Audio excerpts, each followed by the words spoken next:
Greetings everyone, I'm Iman and I'm going to talk to you today about argumentation. In this presentation, we will see the definition of argumentation, the purpose of argumentation, the elements and the structure of argumentation. We will also cover the process of writing an argumentative essay, and finally, we will address the different types of argumentative claims and some mistakes to avoid when writing an argumentative piece. Starting by the definition, argumentation is the act or process of forming reasons and of drawing conclusions and applying them to a case in discussion. In other words, argumentation asserts the reasonableness of a debatable position, belief, or conclusion. The argumentation process concerns our ability to develop a point of view on a topic and provide evidence. And this process teaches us how to evaluate conflicting claims and judge evidence and methods of investigation while helping us to clarify our thoughts and articulate them accurately. Argumentative writing is collecting and presenting evidence, allowing the reader to make an informed decision regarding the topic. Moving to the purpose of argumentation. The main purpose of an argumentative essay is to convince readers to accept a specific viewpoint on a debatable topic by presenting logical reasoning, credible evidence such as facts, data, expert opinions, and addressing counterarguments, ultimately aiming to show that your position is the most valid one. It is a formal way to argue a case, moving beyond personal opinion to build a strong evidence-based argument. So the key goals of an argumentative essay are to persuade, meaning to sway the reader to agree with your stance, to inform, meaning to educate the reader about different facets of an issue, to analyze, meaning to critically evaluate evidence and form a reasoned judgment, and to develop skills, meaning to hone critical thinking, research, and persuasive writing abilities. To fulfill the purpose of the argument's essay, you have to take a stance, meaning to clearly state a debatable position, thesis, use evidence, meaning to support claims with research, facts, and examples, not just opinions, address counterarguments, acknowledge and refute opposing views to strengthen the main argument, and rely on logic. Build a coherent, logical case rather than relying on emotion or aggression. Next, we'll explore the elements of an argumentative essay.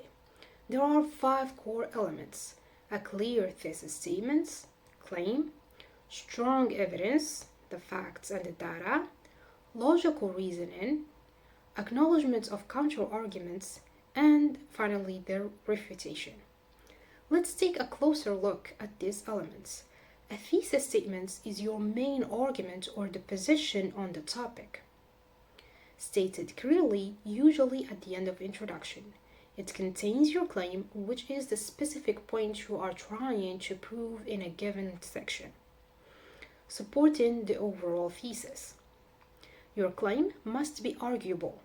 For example, this is not an arguable claim. This essay will examine the extent to which grouping students based on ability would accommodate their different needs. Examining the extent of an issue suggests an expository essay instead of an argumentative essay. You should claim your position by stating grouping students based on ability accommodates their different needs. Evidence is the facts, statistics, examples, or expert opinions used to support your claims. Reasoning or warrant is the logical connection that explains how your evidence proves your claim, the why. And counter-argument or counterclaim is acknowledging opposing viewpoints or reasons that challenge your position. Counter-arguments predict what an opponent would say to reject an argument.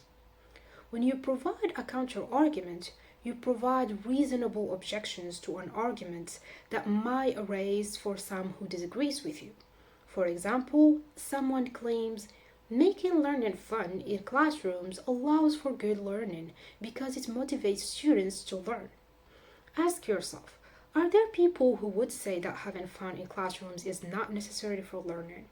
What would be the reasons that would support that claim? Could someone argue that emotional interest stimulated through fun activities is not as important as cognitive interest stimulated through relevant information? Would they have evidence to back up their reason? And can they explain how or why the evidence supports their claim? And the final element is rebuttal or refutation, which should explain why your position is stronger. After you set up the counter arguments, you need to respond to, address, or refute those counter arguments. Otherwise, your reader might end up being convinced by the opposing argument. In the previous example, you could ask yourself, what can I say to show that it isn't right to suggest that emotional interest isn't as important as cognitive interest? To provide a reasonable rebuttal, weigh up the balance of evidence and reasons provided in the arguments and the counter arguments, and prove that you have more evidence and reasons for the argument.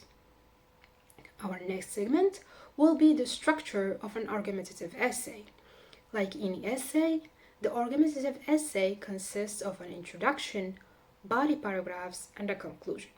The introduction hooks the reader, provides background, and presents the thesis statements, which is usually one sentence that concisely presents your claim and your position on the topic.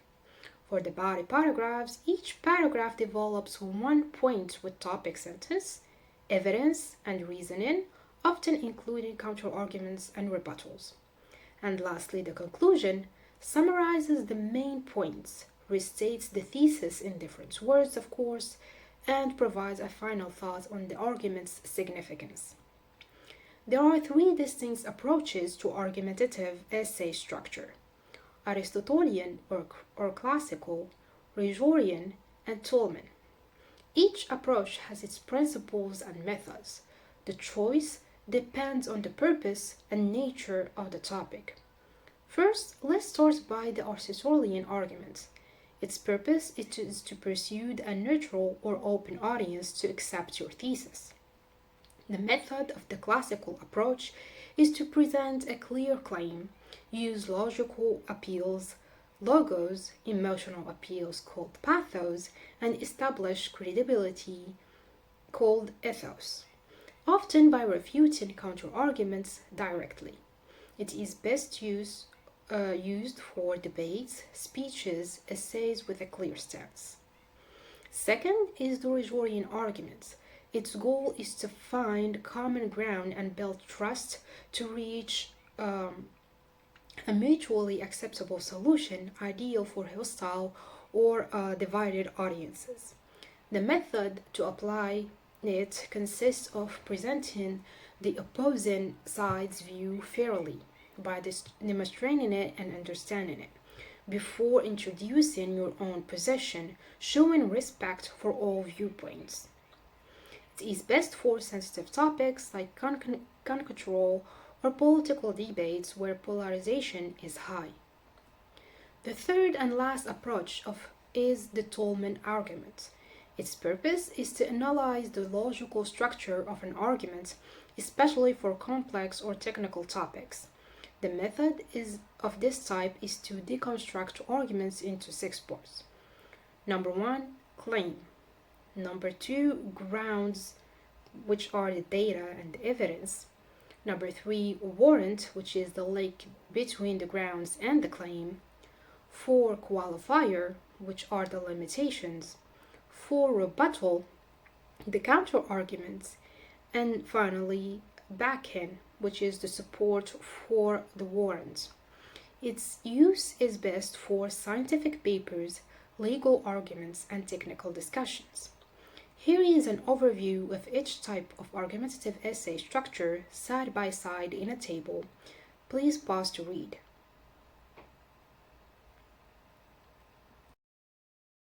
single-use plastic is crucial for preserving our oceans and marine life. And finishing by a call to action. The call to action must encourage the reader to take specific steps or consider the argument's implications. For example, it is our responsibility to make environmentally conscious choices and advocate for policies that prioritize the health of our planet. By collectively embracing sustainable alternatives, we can contribute to a cleaner and healthier future. After this, we'll proceed to the types of argument claims used in an argumentative essay. The first type is fact claims. These claims assert that something is true or false and can often be verified through evidence.